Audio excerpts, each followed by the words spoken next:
2-3 জন প্রযোজক। আমি তার নাম বলতে পারি, কিন্তু তিনি বলেছেন আমাকে প্লিজ আমার নাম আলাদা করে কোট করবেন না। এখানে 2-3 জন আমরা খুব ইনিশিয়েটিভ নিয়েছিলাম ফেডারেশন এবং প্রযোজকের পক্ষ থেকে, যে যা হওয়ার হয়েছে এবার চলে একসাথে কাজ করি। অনেক ঝগড়াঝাটি হলো, তার নামটা আমি বলতে চাইছিলাম, কিন্তু তিনি আমাকে খুবই বারবার বলেছেন যে আমার নামটা কাইন্ডলি আনবেন না সামনে, আমরা চাই না যে এটা কেউ আসুক। আমরা বলতে চাই যে আমরা সবাই মিলে চেষ্টা করে এই জিনিসটা করছি, এবং তাদের চ্যানেল অবশ্যই একটা বড় মেকিং এর কাজ করছে।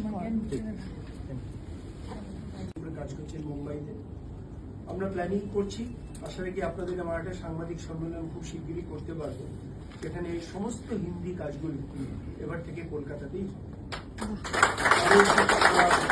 প্ল্যানিং আমাদের শুরু হয়েছে।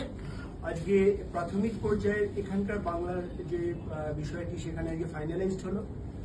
মজুরির একটা ভালো পরিমাণ বৃদ্ধি হয়েছে। ধন্যবাদ জানাবো আমাদের ফেডারেশনের পক্ষ থেকে প্রযোজক এবং চ্যানেলকে, যে তারা কলাকুশলীদের পাশে দাঁড়িয়েছেন এবং কলাকুশলীদের একসাথে এই মুহূর্তে প্রযোজক, কলাকুশলী এবং চ্যানেল একসাথে এই কাজটি করছেন।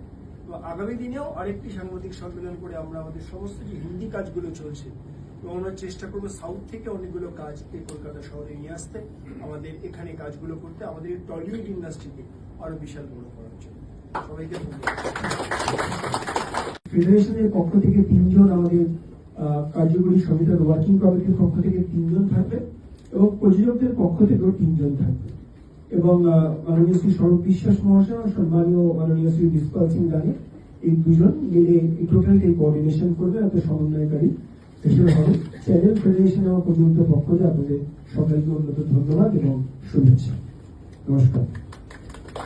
এবার আমি বলবো যে প্রযোজকদের পক্ষ থেকে আমি সম্মানীয় শ্রী প্রযোজক সুশান্তকে